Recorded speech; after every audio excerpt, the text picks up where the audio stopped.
Olá, turminhas Força Máxima, tudo bem com vocês? Eu sou a professora Cláudia, trabalho com o 2º ano na unidade de Piabetá.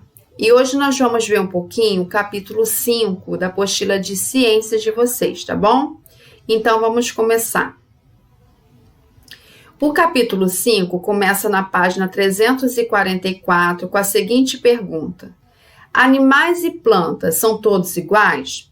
Vamos analisar aqui a imagem. Nós temos o tucano, que é um animal típico das florestas tropicais.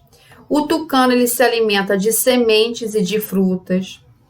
Depois nós temos os camelos, que são animais típicos dos ambientes desérticos. Os camelos se alimentam de cactos e de outras plantas encontradas no deserto.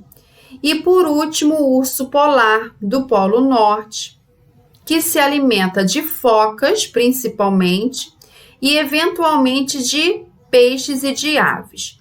Então, nós podemos dizer que seria incorreto nós afirmarmos que os animais e plantas são todos iguais. Por quê?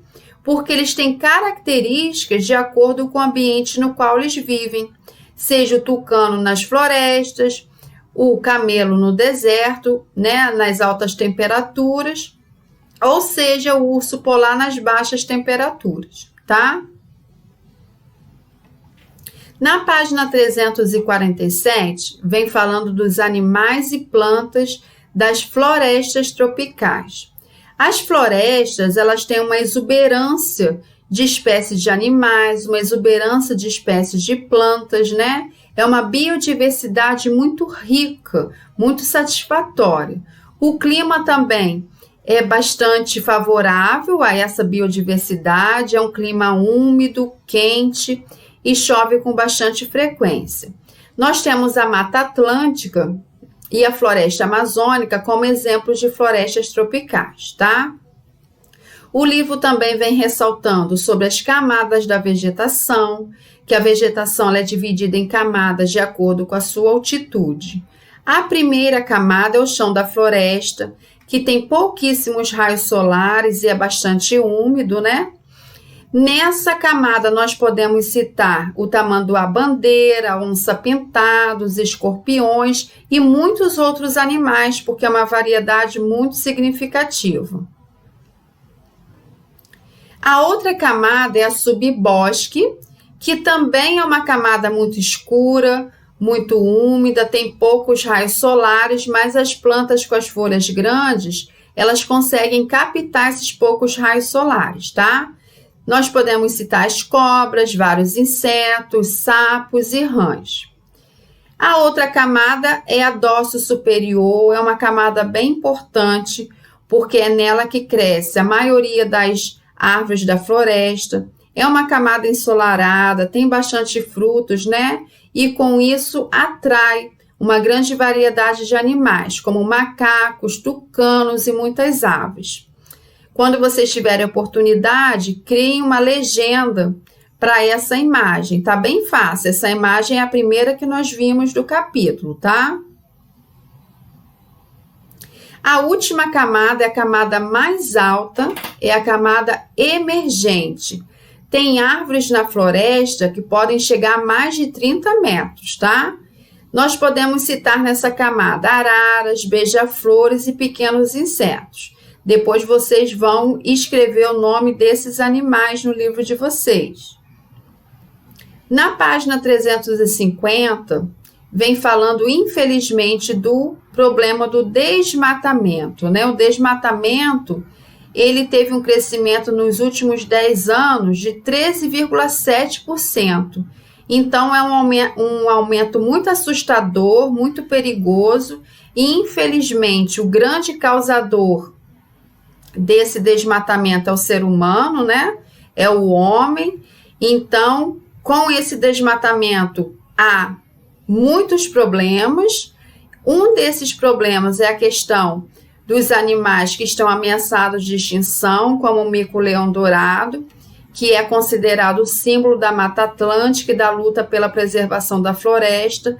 É um dos animais que está sendo ameaçado de extinção. Então fica aí um alerta para todos nós, né? Vamos cuidar da nossa natureza, das nossas florestas, porque o planeta Terra é a nossa casa maior, então nós precisamos cuidar dele. Depois dessa grande variedade da biodiversidade das florestas, nós vamos para as plantas e animais do deserto. Quando a tia Cláudia fala em deserto, o que vem à sua cabeça? Clima quente, né? Altas temperaturas, seco, pouca água também, né? Tem pouca chuva no deserto. A temperatura do deserto ela varia bastante. Durante o dia é bem quente e, por incrível que pareça, à noite faz bastante frio. Quase não há vegetação no deserto, né? Devido ao clima, ao solo e tudo mais, mas nós podemos citar os cactos, que têm caules bem grossos, então ele consegue estocar água para sua sobrevivência.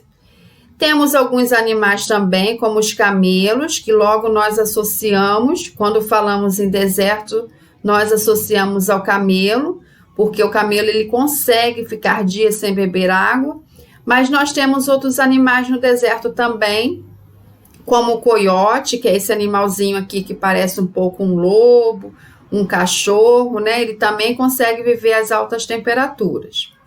Alguns tipos de cobras também, como a cascavel, o dromedário, o escorpião do deserto também consegue sobreviver. E a lebre, que é esse animalzinho aqui que se camufla, ela tem a cor parecida com o ambiente desértico, então ela consegue se camuflar nesse ambiente. E com isso facilita a sua sobrevivência, né? Porque aí dificulta os predadores visualizá-lo. Da mesma maneira que os animais do deserto precisam de características especiais, específicas, os animais dos polos do planeta, que é o gelo, né, que é o lugar com baixíssimas temperaturas, também precisam ter características especiais. Eles apresentam uma pelagem espessa, a pele grossa e camadas de gordura para protegê-los do frio. A maioria dos animais dos polos é carnívora, como o urso polar, que é o maior carnívoro terrestre. Tem outros animais, além do urso polar, nós temos a raposa polar, as renas e muitos outros. E não esquecendo dos pinguins, que vive no Polo Sul, que é muito conhecido por nós. Tanto os animais das florestas quanto os animais dos polos e do deserto, eles têm a característica de se alimentar. Uns com mais frequência, outros com menos frequência, porém todos se alimentam. Então, na página 359, vem falando das cadeias alimentares. Os animais que se alimentam somente de carnes são os carnívoros, né? Como o urso polar que nós falamos, e os outros dos polos.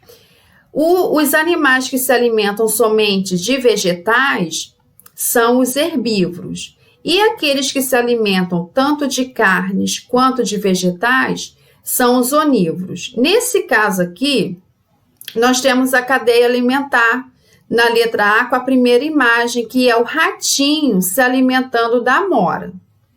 Na letra B, por sua vez, esse ratinho será alimento da cobra. E na letra C, essa cobra será alimento do gavião.